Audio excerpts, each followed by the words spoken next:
Cycle क्यों कहा जाता है? क्रेब्स साइकिल को डिस्कवर करने वाले साइंटिस्ट कौन? क्रेब्स साइकिल में आने वाले एंजाइम्स और स्टेप्स को कैसे मेमोराइज करें? क्या इसमें आने वाले एंजाइम्स और स्टेप्स इतने आसान हैं? Everything we are going to see in this video को स्किप मत कीजिए, एंड तक देखिए, क्योंकि इस वीडियो में मैं आपको टिप्स एंड ट्रिक्स ये दोनों देने वाली हूं कि एंजाइम्स और स्टेप्स को कैसे याद रखें। वीडियो को लाइक कीजिए, शेयर कीजिए, सब्सक्राइब कीजिए, and come on, let's start with the video. But before we start with the Krebs cycle, हम ग्लाइकोलाइसिस को एक बार रिकैप करते हैं। ग्लाइकोलाइसिस में हमने क्या देखा? ग्लूकोज जो 6 कार्बन का है, इसका कंप्लीट ब्रेकडाउन होता है। ग्लूकोज विद 6 कार्बन ब्रेकडाउन होके 2 मॉलिक्यूल ऑफ पायरुवेट फॉर्म करता है जो 3 कार्बन के। ये कंप्लीट प्रोसेस जो है ये ग्लाइकोलाइसिस है। लेकिन पायरुवेट जो है इसका ऑक्सीडेटिव डीकार्बोक्सिलेशन होता है। What do you mean by oxidative decarboxylation? Oxidative means a lose of H2 molecule and decarboxylation means lose of carbon dioxide. अब ये जो पायरुवेट जो है ये 3 कार्बन का है। अब यहां पे 3 कार्बन लूज में इसमें एक कार्बन लूज होके एसिटिल ग्रुप फॉर्म करता है। अब ऑक्सीडेशन भी हो रहा है पायरुवेट का। इसमें का H2 मॉलिक्यूल कोएंजाइम के साथ कंबाइन होता है, और कोएंजाइम कौन सा इसमें आता है? NAD कोएंजाइम के साथ H2 मॉलिक्यूल कंबाइन होके NADH2 फॉर्म करता है। अब पायरुवेट से एक कार्बन अगर लूज हो जाए तो एसिटिल ग्रुप 2 कार्बन का फॉर्म होता है। अब ऑक्सीडेशन होता है, इसका मतलब H2 मॉलिक्यूल लूज होता है। अब कोएंजाइम के साथ जाने के वजह से एसिटिल ग्रुप कोएंजाइम के साथ कंबाइन होता है और फॉर्म करता है एसिटिल कोएंजाइम ए। ये कंप्लीट जो प्रोसेस है पायरुवेट से एसिटिल कोएंजाइम ए तक, ये कंप्लीट प्रोसेस को एसिटाइलेशन ऑफ पायरुवेट कहते हैं। अब ये जो एसिटिल कोएंजाइम ए ये जो है ये कनेक्टिंग लिंक का काम करता है between glycolysis and Krebs cycle. Now let's see the Krebs cycle. Krebs cycle को एंड तक देखिए, इसमें आने वाले एंजाइम्स और स्टेप्स के टिप्स एंड ट्रिक्स है, so don't skip the video. अब ये जो क्रेब्स साइकिल है इसमें एसिटिल कोएंजाइम ए ये इसका कंप्लीट ऑक्सीडेशन होता है, उसके साथ साथ इसमें डीकार्बोक्सिलेशन भी होता है। अब ये जो प्रोसेस है ऑक्सीडेशन होना यानी lose of H2 molecule and decarboxylation means CO2 lose होना, ये complete process takes place in cyclic manner and hence it is called Krebs cycle. ये जो क्रेब्स साइकिल है ये सेकेंड फेज ऑफ रेस्पिरेशन है, एरोबिक रेस्पिरेशन है। Krebs cycle जो है that occur in the matrix of mitochondria. अब जब ये मैट्रिक्स ऑफ माइटोकॉन्ड्रिया में जब होती है तो उसमें सेवरल एंजाइम्स एंड कोएंजाइम्स काम करते हैं। जब ऑक्सीडेशन होता है तो H2 मॉलिक्यूल लूज होते हैं, और H2 मॉलिक्यूल लूज होके कोएंजाइम के साथ कंबाइन होता है। और कोएंजाइम कौन से काम करने वाले हैं क्रेब्स साइकिल में?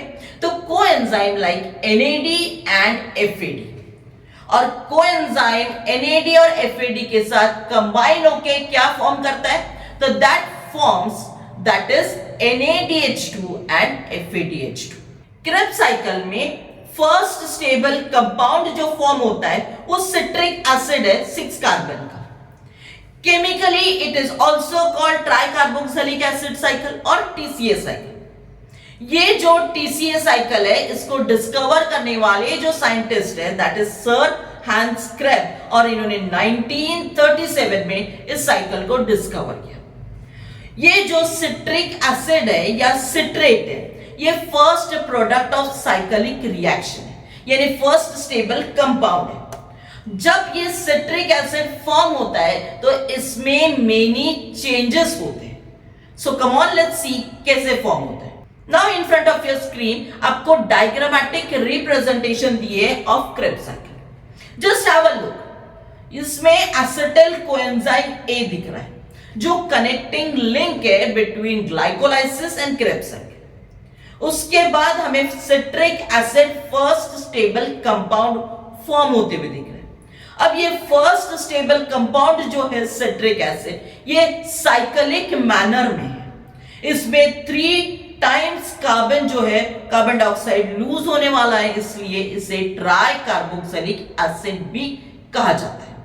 अब ये जो चार्ट आपके सामने दिख रहा है, इसमें पाइरुवेट से एसिटिल कोएंजाइम ए फॉर्म होते हुए दिख रहा है। अब ये जो पाइरुवेट है 3 कार्बन का है, ये कनेक्टिंग लिंक का काम करता है। और क्यों करता है? बिकॉज पाइरुवेट का ऑक्सीडेटिव डीकार्बोक्सिलेशन हुआ है। अब एसिटिल कोएंजाइम ए जो है ये 2 कार्बन का है, क्योंकि पाइरुवेट का डीकार्बोक्सिलेशन होने की वजह से एक कार्बन ग्रुप 3 में से निकल गया। सो हमारे पास एसिटिल कोएंजाइम ए जो फॉर्म हुआ वो कितने कार्बन का हुआ? 2 carbon. Now come on, let's see the first step, that is condensation. अब इस स्टेप को कैसे याद रखें? ये फर्स्ट स्टेप ही कंडेंसेशन है, कैसे मेमोराइज करें? सो पहली स्टेप कंडेंसेशन क्यों है? तो एसिटिल कोएंजाइम ए जो 2 कार्बन का है, ये किसके साथ कंबाइन हो रहा है? तो ये कंबाइन हो रहा है with oxalo acetic acid which is of 4 carbon. अब ये जो 4 कार्बन के साथ जब रिएक्ट होता है तो वाटर मॉलिक्यूल को यूज करता है, means during this reaction H2O is used. अब वाटर मॉलिक्यूल लेने की वजह से इस प्रोसेस को कंडेंसेशन कहते हैं। हम स्कूल लाइफ से सीखते आ रहे हैं।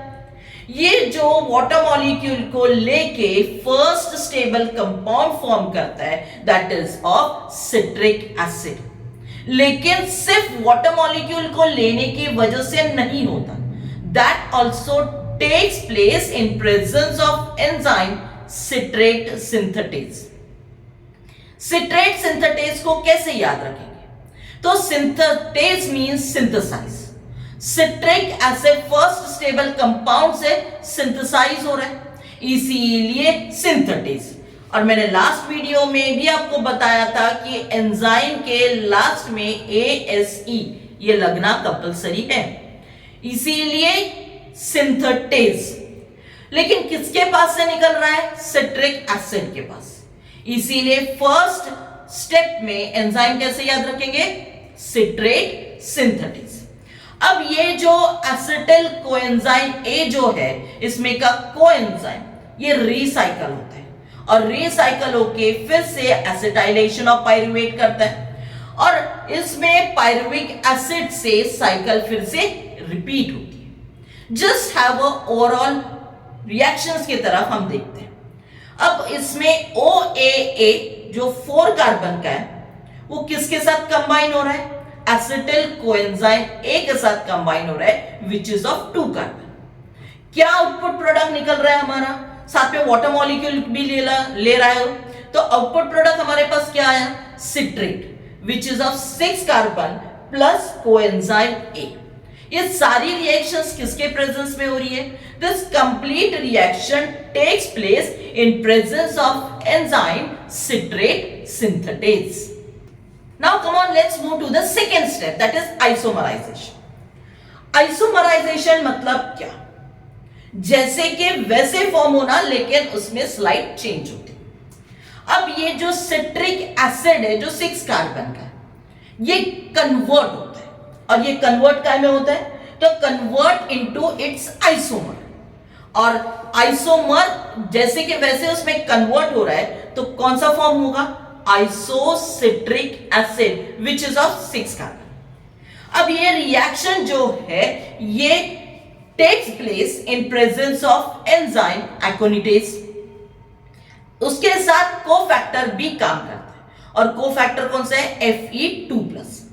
ये जो सिट्रिक एसिड से लेके आइसोसिट्रेट तक जो रिएक्शन फॉर्म होते हैं, this takes place with 2 steps, यानी isomerisation process complete in 2 steps. और 2 स्टेप्स कौन से? अभी हमने कहा था कि जब वो first step citric acid form करता है तब वो वाटर मॉलिक्यूल को यूज करता है, लेकिन सिट्रिक एसिड से आइसोसिट्रेट बनते वक्त वो वाटर मॉलिक्यूल को पहली बार लूज करता है, जिसे डिहाइड्रेशन कहते हैं। अब आइसोमराइजेशन में पहली स्टेप कौन सी होगी? डिहाइड्रेशन। अब इसमें आपको डायग्रामेटिक चार्ट भी दे रहा है, साथ में ब्लैक में मैंने उसका साइड एक्सप्लेनेशन भी दिया। मैंने सिट्रिक एसिड और आइसोसिट्रेट के यहां राउंड किया है ओवल शेप में। इट मींस वहां पे होने वाले reaction I am giving it in the black box. अब सिट्रिक एसिड से जब वो आइसोमराइजेशन होता है, आइसोसिट्रेट फॉर्म होता है, तो कैसे फॉर्म होता है?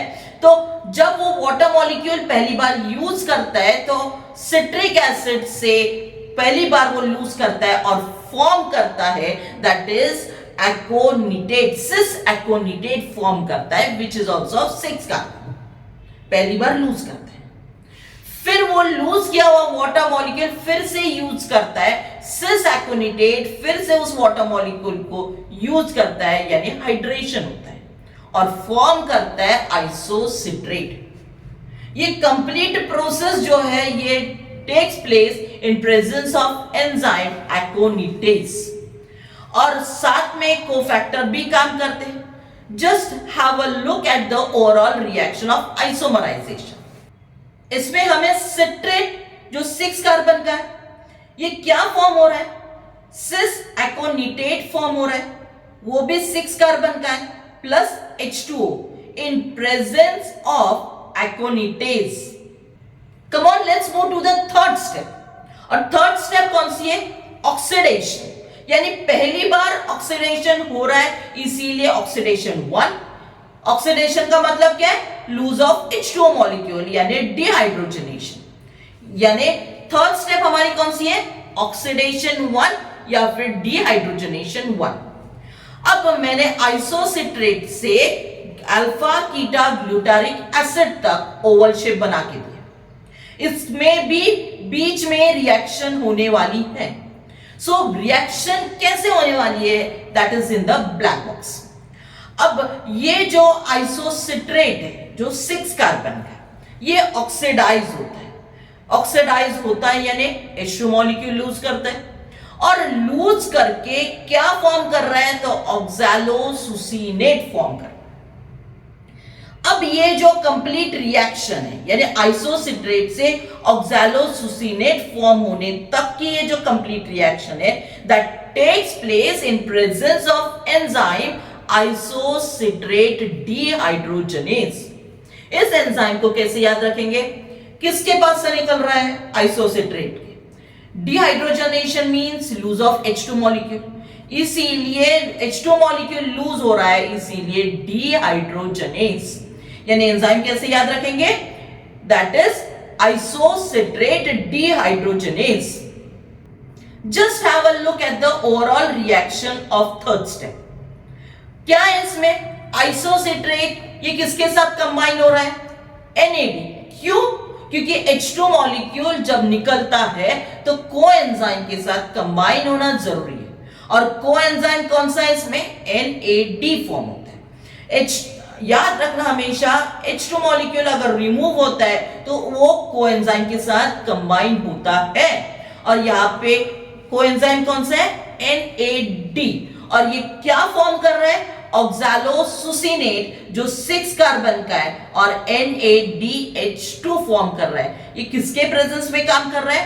That takes place in presence of enzyme isocitrate dehydrogenase and cofactor Mn2+। Come on, let's move to the fourth step, that is decarboxylation. अभी फिर से आइसोसिट्रेट और अल्फा कीटो ग्लूटारेट के बीच में सर्कल है, यानी आइसोसिट्रेट से हमारे पास अभी कौन सी स्टेप फॉर्म हो गई थी? ऑक्सैलोसुसीनेट। अब ऑक्सैलोसुसीनेट से रिएक्शन कंटिन्यू है टिल अल्फा कीटो ग्लूटारेट तक। सो ब्लैक बॉक्स में देखिए, ऑक्सैलोसुसीनेट जो 6 कार्बन का है, इसका डीकार्बोक्सिलेशन होता है, मींस इट अंडरगो डीकार्बोक्सिलेशन। अब डीकार्बोक्सिलेशन का मतलब क्या होता है? Lose of carbon dioxide. अब कार्बन डाइऑक्साइड अगर लूज होता है 6 कार्बन में से, तो हमारे पास कितने कार्बन बचे? 5 कार्बन। और ये 5 कार्बन का क्या फॉर्म हो रहा है? अल्फा कीटो ग्लूटारेट फॉर्म हो रहा है। अब ये कंप्लीट रिएक्शन जो ऑक्सैलोसुसिनेट से अल्फा कीटो ग्लूटारेट तक, ये कंप्लीट रिएक्शन किसके प्रेजेंस में फॉर्म हो रही है? That takes place in presence of enzyme oxalosuccinate decarboxylase. कैसे याद रखेंगे? एंजाइम किसके पास से निकल रहा है? ऑक्सैलोसुसिनेट के पास से। कार्बन डाइऑक्साइड निकल रहा है, मींस डीकार्बोक्सिलेशन हो रहा है, इसीलिए इसमें एंजाइम कौन सा लगा? डीकार्बोक्सिलेज। एंजाइम कंप्लीट क्या है? Oxalosuccinate decarboxylase. Just have a look at the overall reaction. Overall reaction में हमें क्या दिख रहा है?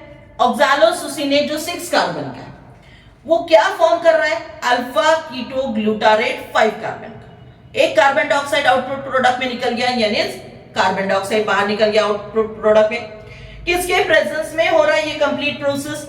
This process takes place in presence of oxalosuccinate decarboxylase. Come on, let's move to the fifth step. और fifth step कौन सी है? ऑक्सीडेशन। अभी फिर से ऑक्सीडेशन हो रहा है। अब ऑक्सीडेशन दूसरी बार हो रहा है, यानी ऑक्सीडेशन 2 या फिर डिहाइड्रोजनेशन 2।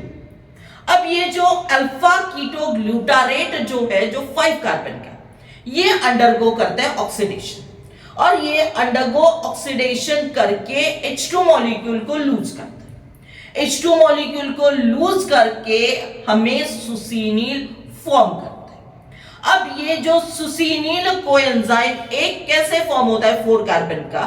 तो कार्बन डाइऑक्साइड जो अल्फा कीटो ग्लूटारेट से निकल रहा है, यानी इसमें डीकार्बोक्सिलेशन जब हो रहा है, इसमें दोनों स्टेप हो रहे हैं, ऑक्सीडेशन भी हो रहा है, डीकार्बोक्सिलेशन भी हो रहा है, यानी H2 मॉलिक्यूल भी लूज हो रहा है एंड कार्बन डाइऑक्साइड भी लूज हो रहा है।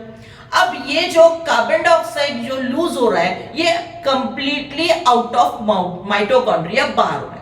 इन द डायग्राम मैंने दिखाया है कि Krebs cycle matrix of mitochondria में हो रही है, लेकिन वहां से जो एरो कंप्लीट बाहर निकल रहा है वो कार्बन डाइऑक्साइड का, यानी अल्फा कीटो ग्लूटारेट में जब कार्बन डाइऑक्साइड लूज होता है तो ये कार्बन डाइऑक्साइड कहां जाता है?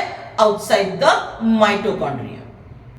अभी इस ब्लैक चार्ट पे देखिए, अल्फा कीटो ग्लूटारेट जो 5 कार्बन का, इसमें जब ऑक्सीडेटिव डीकार्बोक्सिलेशन हो रहा है, यानी कार्बन डाइऑक्साइड को भी लूज किया है, और H2 मॉलिक्यूल लूज करके वो कोएंजाइम के साथ कंबाइन हो रहा है NAD, और क्या फॉर्म कर रहा है? NADH2 फॉर्म कर रहा है।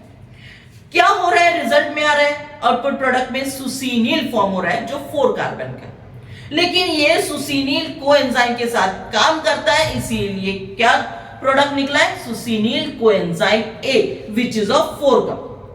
अब ये 4 कार्बन के जो प्रोसेस फॉर्म होती है, ये ऑटोमेटिक तो होती नहीं है, that also takes place in presence of enzyme. और ये कंप्लीट प्रोसेस किसके प्रेजेंस में काम करती है? तो this complete reaction takes place in presence of enzyme alpha keto dehydrogenase. अब ये एंजाइम को कैसे मेमोराइज करें? तो किसके पास से निकल रहा है? अल्फा कीटो के पास से। H2 मॉलिक्यूल लूज हो रहा है, यानी डिहाइड्रोजनेशन हो रहा है, इसीलिए alpha keto dehydrogenase. Just have a look at the overall reaction. अब ये अल्फा कीटो ग्लूटारेट 5 कार्बन का, ये कंबाइन हो रहे हैं with coenzyme NAD and coenzyme. अब क्या फॉर्म हो रहा है? तो succinyl coenzyme A plus NADH2 plus carbon dioxide release हो रहा है। ये सारी रिएक्शन किसके प्रेजेंस में हो रही है? तो this complete reaction takes place in presence of enzyme alpha keto dehydrogenase. Now come on, let's move to the 6th step. अब ये जो सुसीनिल कोएंजाइम A जो हमारे पास फॉर्म हुआ था 4 कार्बन का, अब इसमें क्या हो रहा है? सुसीनिल कोएंजाइम A हाइड्रेट हो रहा है, यानी फिर से वाटर मॉलिक्यूल ले रहा है, हाइड्रेशन हो रहा है ना, इस स्टेप वाटर मॉलिक्यूल्स ले रहा है, तो यानी हाइड्रेशन हो रहा है। अब ये अगर वाटर मॉलिक्यूल को लेता है तो इस स्टेप में, स्टेप को कैसे याद रखेंगे? पानी ले रहा है इसलिए हाइड्रेशन हो रहा है। साथ में उसमें एटीपी भी जनरेट हो रही है in the form of energy, और एटीपी यानी फॉस्फोराइलेशन। यानी इस स्टेप को कैसे याद रखेंगे, वाटर ले रहा है इसलिए हाइड्रेशन, और एनर्जी लिबरेट हो रही है एटीपी के फॉर्म में यानी फॉस्फोराइलेशन। अब ये जो कंप्लीट रिएक्शन है यानी सुसीनिल कोएंजाइम ए, ये कंप्लीट रिएक्शन किस इसमें प्रेजेंस में काम करती है, तो this complete reaction takes place in presence of enzyme succinyl thiokinase. अब ये कंप्लीट रिएक्शन में ओवरऑल रिएक्शन देखो, इसमें सुसीनिल कोएंजाइम ए जो 4 कार्बन का है वाटर मॉलिक्यूल को यूज करके क्या फॉर्म कर रहा है, 4 कार्बन का सुसीनेट फॉर्म कर रहा है, साथ में कोएंजाइम भी निकल रहा है एज अ आउटपुट प्रोडक्ट। किसके प्रेजेंस में काम कर रहा है, तो this complete reaction takes place in presence of enzyme succinyl thiokinase. Kinase means formation, ATP होने की वजह से काइनेज। अब सुसीनिल के पास से निकल रहा है इसीलिए सुसीनिल थायोकाइनेज। अब हम 7th स्टेप देखते हैं, दैट इज ऑक्सीडेशन या फिर डिहाइड्रोजनेशन 2। अब इसमें जो सुसीनेट है 4 कार्बन का, ये फिर से ऑक्सीडाइज होता है यानी इसमें से फिर से H2 मॉलिक्यूल लूज हो रहा है। अब ये H2 मॉलिक्यूल लूज करके क्या फॉर्म कर रहा है, तो सुसीनेट जो 4 कार्बन का है वो लूज होके फ्यूमेरेट फॉर्म कर रहा है 4 कार्बन। अब डिहाइड्रोजनेशन हो रहा है यानी H2 मॉलिक्यूल लूज हो रहा है, और H2 मॉलिक्यूल लूज होके ये कोएंजाइम के साथ कंबाइन होता है। लेकिन यहां पे कोएंजाइम NAD नहीं है, यहां पे कौन सा एंजाइम काम करता है, FAD। FAD का फुल फॉर्म है फ्लेविन एडेनाइन डाइन्यूक्लियोटाइड। अब ये जो है FAD के साथ कंबाइन होके FADH2 फॉर्म करता है। FAD को कैसे याद रखें, अब हमने कहा कि सुसीनेट क्या फॉर्म कर रहा है, तो सुसीनेट फॉर्म कर रहा है फ्यूमेरेट।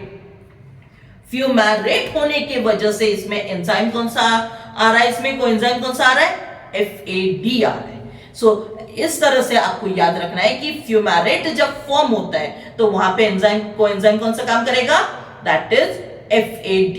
और डिहाइड्रोजनेशन हो रहा है यानी कोएंजाइम FAD के साथ कंबाइन होकर क्या फॉर्म करता है, FADH2 ये फॉर्म करता है।